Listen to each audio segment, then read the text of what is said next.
La parure. Guy de Maupassant. C'était une de ces jolies et charmantes filles, nées, comme par une erreur du destin, dans une famille d'employés.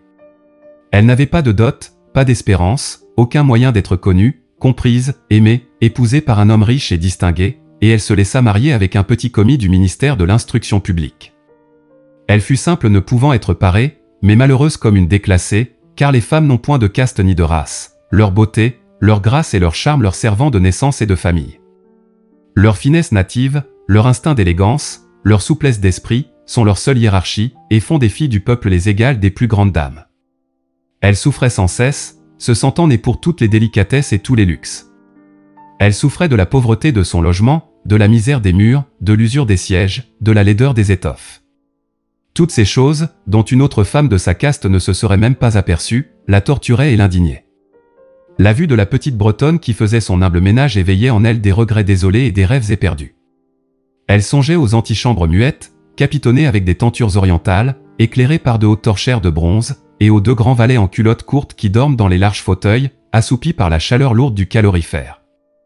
Elle songeait aux grands salons vêtus de soie ancienne, aux meubles fins portant des bibelots inestimables, et aux petits salons coquets, parfumés, faits pour la causerie de 5 heures avec les amis les plus intimes, les hommes connus et recherchés dont toutes les femmes envient et désirent l'attention. Quand elle s'asseyait, pour dîner, devant la table ronde couverte d'une nappe de 3 jours, en face de son mari qui découvrait la soupière en déclarant d'un air enchanté « Ah, le bon pot-au-feu! Je ne sais rien de meilleur que cela. » Elle songeait aux dîners fins, aux argenteries reluisantes, aux tapisseries peuplant les murailles de personnages anciens et d'oiseaux étranges au milieu d'une forêt de féerie. Elle songeait aux plats exquis servis en des vaisselles merveilleuses, aux galanteries chuchotées et écoutées avec un sourire de sphinx, tout en mangeant la chair rose d'une truite ou des ailes de gélinotte. Elle n'avait pas de toilette, pas de bijoux, rien. Et elle n'aimait que cela, elle se sentait faite pour cela. Elle eut tant désiré plaire, être enviée, être séduisante et recherchée. Elle avait une amie riche, une camarade de couvent qu'elle ne voulait plus aller voir, tant elle souffrait en revenant. Et elle pleurait pendant des jours entiers, de chagrin, de regret, de désespoir et de détresse. Or, un soir, son mari rentra, l'air glorieux, et tenant à la main une large enveloppe. « Tiens, dit-il, voici quelque chose pour toi. » Elle déchira vivement le papier et en tira une carte imprimée qui portait ces mots. Le ministre de l'Instruction publique et Madame Georges Ramponneau prient Monsieur et Madame Loisel de leur faire l'honneur de venir passer la soirée à l'hôtel du ministère, le lundi 18 janvier. Au lieu d'être ravie, comme l'espérait son mari, elle jeta avec dépit l'invitation sur la table, murmurant. « Que veux-tu que je fasse de cela? Mais, ma chérie, je pensais que tu serais contente. Tu ne sors jamais, et c'est une occasion, cela, une belle. J'ai eu une peine infinie à l'obtenir. Tout le monde en veut, c'est très recherché et on n'en donne pas beaucoup aux employés. Tu verras là tout le monde officiel. » Elle le regardait d'un œil irrité, et elle déclara avec impatience. « Que veux-tu que je me mette sur le dos pour aller là? » Il n'y avait pas songé, il balbutia. « Mais la robe avec laquelle tu vas au théâtre. Elle me semble très bien, à moi. » Il se tut, stupéfait, éperdu, en voyant que sa femme pleurait. 2 grosses larmes descendaient lentement des coins des yeux vers les coins de la bouche, il bégaya. « Qu'as-tu? Qu'as-tu » Mais, par un effort violent, elle avait dompté sa peine et elle répondit d'une voix calme en essuyant ses joues humides. « Rien. Seulement je n'ai pas de toilette et par conséquent je ne peux aller à cette fête. Donne ta carte à quelques collègues dont la femme sera mieux nippée que moi. » Il était désolé. Il reprit. « Voyons Mathilde.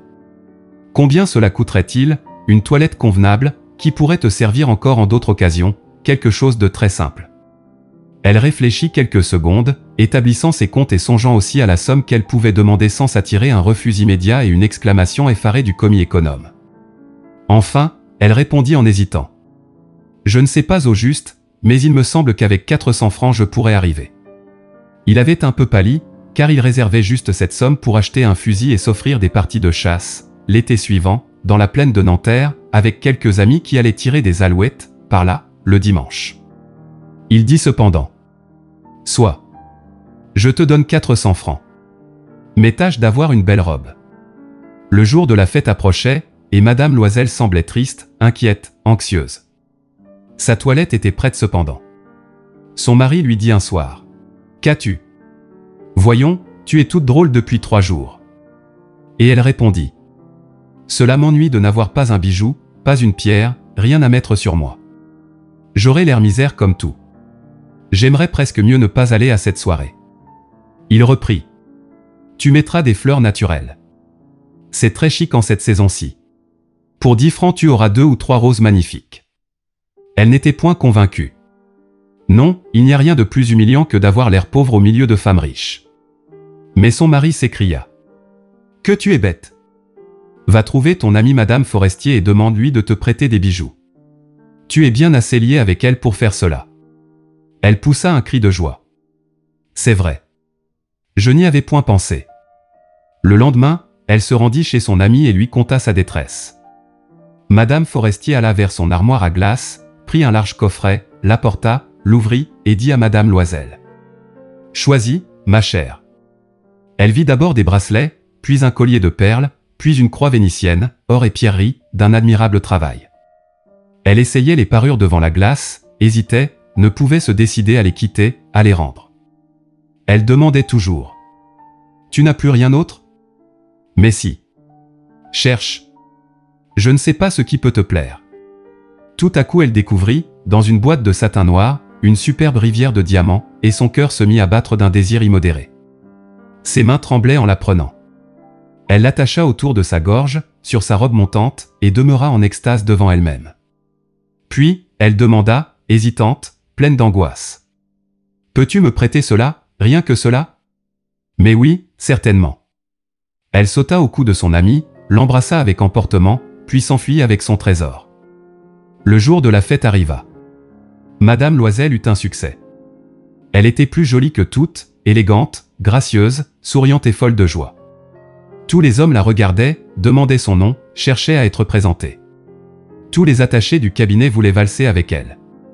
Le ministre la remarqua. Elle dansait avec ivresse, avec emportement, grisée par le plaisir, ne pensant plus à rien, dans le triomphe de sa beauté, dans la gloire de son succès, dans une sorte de nuage de bonheur fait de tous ses hommages, de toutes ses admirations, de tous ses désirs éveillés, de cette victoire si complète et si douce au cœur des femmes. Elle partit vers 4 heures du matin. Son mari, depuis minuit, dormait dans un petit salon désert avec 3 autres messieurs dont les femmes s'amusaient beaucoup. Il lui jeta sur les épaules les vêtements qu'il avait apportés pour la sortie, modestes vêtements de la vie ordinaire, dont la pauvreté jurait avec l'élégance de la toilette de bal. Elle le sentit et voulut s'enfuir, pour ne pas être remarquée par les autres femmes qui s'enveloppaient de riches fourrures. Loisel la retenait. « Attends donc. Tu vas attraper froid dehors. Je vais appeler un fiacre. » Mais elle ne l'écoutait point et descendait rapidement l'escalier. Lorsqu'ils furent dans la rue, ils ne trouvèrent pas de voiture, et ils se mirent à chercher, criant après les cochers qu'ils voyaient passer de loin. Ils descendaient vers la Seine, désespérés, grelottant. Enfin ils trouvèrent sur le quai un de ces vieux coupés noctambules qu'on ne voit dans Paris que la nuit venue, comme s'ils eussent été honteux de leur misère pendant le jour. Il les ramena jusqu'à leur porte, rue des Martyrs, et ils remontèrent tristement chez eux. C'était fini, pour elle. Et il songeait, lui, qu'il lui faudrait être au ministère à 10 heures. Elle ôta les vêtements dont elle s'était enveloppée les épaules, devant la glace, afin de se voir encore une fois dans sa gloire. Mais soudain elle poussa un cri. Elle n'avait plus sa rivière autour du cou. Son mari, à moitié dévêtu, déjà, demanda. « Qu'est-ce que tu as ?» Elle se tourna vers lui, affolée. « Je n'ai plus la rivière de Madame Forestier. » Il se dressa, éperdu. « Quoi ? Comment ? Ce n'est pas possible. » Et ils cherchèrent dans les plis de la robe, dans les plis du manteau, dans les poches, partout. Ils ne la trouvèrent point. Ils demandaient. « Tu es sûr que tu l'avais encore en quittant le bal ? » « Oui, je l'ai touchée dans le vestibule du ministère. Mais, si tu l'avais perdue dans la rue, nous l'aurions entendue tomber. Elle doit être dans le fiacre. »« Oui, c'est probable. »« As-tu pris le numéro ? » ?»« Non. »« Et toi, tu ne l'as pas regardé ? » ?»« Non. » Il se contemplait atterré. Enfin Loisel se rhabilla. « Je vais, dit-il, refaire tout le trajet que nous avons fait à pied, pour voir si je ne la retrouverai pas. » Et il sortit. Elle demeura en toilette de soirée, sans force pour se coucher, abattue sur une chaise, sans feu, sans pensée. Son mari rentra vers 7 heures. Il n'avait rien trouvé.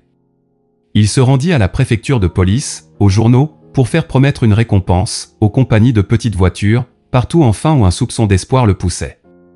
Elle attendit tout le jour, dans le même état d'effarement devant cet affreux désastre.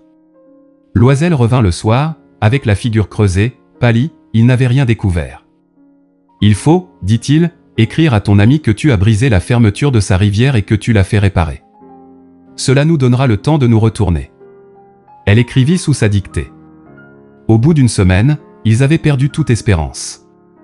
Et Loisel, vieilli de 5 ans, déclara: « Il faut aviser à remplacer ce bijou. » Ils prirent, le lendemain, la boîte qu'il avait renfermée et se rendirent chez le joaillier, dont le nom se trouvait dedans. Il consulta ses livres. « Ce n'est pas moi, madame, qui ai vendu cette rivière, j'ai dû seulement fournir l'écrin. » Alors ils allèrent de bijoutier en bijoutier, cherchant une parure pareille à l'autre, consultant leurs souvenirs, malades tous deux de chagrin et d'angoisse. Ils trouvèrent, dans une boutique du Palais Royal, un chapelet de diamants qui leur parut entièrement semblable à celui qu'ils cherchaient. Il valait 40 000 francs. On le leur laisserait à 36 000. Ils prièrent donc le joaillier de ne pas le vendre avant 3 jours. Et ils firent condition qu'on le reprendrait, pour 34 000 francs, si le premier était retrouvé avant la fin de février. Loisel possédait 18 000 francs que lui avait laissé son père. Il emprunterait le reste. Il emprunta, demandant 1000 francs à l'un, 500 à l'autre, 5 louis par-ci, 3 louis par-là. Il fit des billets, prit des engagements ruineux, eut affaire aux usuriers, à toutes les races de prêteurs. Il compromit toute la fin de son existence, risqua sa signature sans savoir même s'il pourrait y faire honneur, et, épouvanté par les angoisses de l'avenir, par la noire misère qui allait s'abattre sur lui, par la perspective de toutes les privations physiques et de toutes les tortures morales, il alla chercher la rivière nouvelle, en déposant sur le comptoir du marchand 36 000 francs. Quand Madame Loisel reporta la parure à Madame Forestier, celle-ci lui dit, d'un air froissé: « Tu aurais dû me la rendre plus tôt, car je pouvais en avoir besoin. » Elle n'ouvrit pas l'écrin, ce que redoutait son ami. Si elle s'était aperçue de la substitution, qu'aurait-elle pensé? Qu'aurait-elle dit? Ne l'aurait-elle pas prise pour une voleuse? Madame Loisel connut la vie horrible des nécessiteux. Elle prit son parti, d'ailleurs, tout d'un coup, héroïquement. Il fallait payer cette dette effroyable. Elle payerait. On renvoya la bonne, on changea de logement, on loua sous les toits une mansarde. Elle connut les gros travaux du ménage, les odieuses besognes de la cuisine. Elle lava la vaisselle, usant ses ongles roses sur les poteries grasses et le fond des casseroles. Elle savonna le linge sale, les chemises et les torchons, qu'elle faisait sécher sur une corde. Elle descendit à la rue, chaque matin, les ordures, et monta l'eau, s'arrêtant à chaque étage pour souffler. Et, vêtue comme une femme du peuple, elle alla chez le fruitier, chez l'épicier, chez le boucher, le panier au bras, marchandant, injurié, défendant sou à sou son misérable argent. Il fallait chaque mois payer des billets, en renouveler d'autres, obtenir du temps. Le mari travaillait le soir à mettre au net les comptes d'un commerçant, et la nuit, souvent, il faisait de la copie à 5 sous la page. Et cette vie dura 10 ans. Au bout de 10 ans, ils avaient tout restitué, tout, avec le taux de l'usure et l'accumulation des intérêts superposés. Madame Loisel semblait vieille, maintenant. Elle était devenue la femme forte et dure et rude des ménages pauvres. Mal peignée, avec les jupes de travers et les mains rouges, elle parlait haut, lavait à grande eau les planchers. Mais parfois, lorsque son mari était au bureau, elle s'asseyait auprès de la fenêtre, et elle songeait à cette soirée d'autrefois, à ce bal, où elle avait été si belle et si fêtée. Que serait-il arrivé si elle n'avait point perdu cette parure? Qui sait? Qui sait? Comme la vie est singulière, changeante. Comme il faut peu de choses pour vous perdre ou vous sauver. Or, un dimanche, comme elle était allée faire un tour aux Champs-Élysées pour se délasser des besognes de la semaine, elle aperçut tout à coup une femme qui promenait un enfant. C'était Madame Forestier, toujours jeune, toujours belle, toujours séduisante. Madame Loisel se sentit émue. Allait-elle lui parler? Oui, certes. Et maintenant qu'elle avait payé, elle lui dirait tout. Pourquoi pas? Elle s'approcha. Bonjour, Jeanne. L'autre ne la reconnaissait point, s'étonnant d'être appelée ainsi familièrement par cette bourgeoise. Elle balbutia. Mais, madame. Je ne sais. Vous devez vous tromper. Non. Je suis Mathilde Loisel. Son ami poussa un cri. Oh! Ma pauvre Mathilde, comme tu es changée.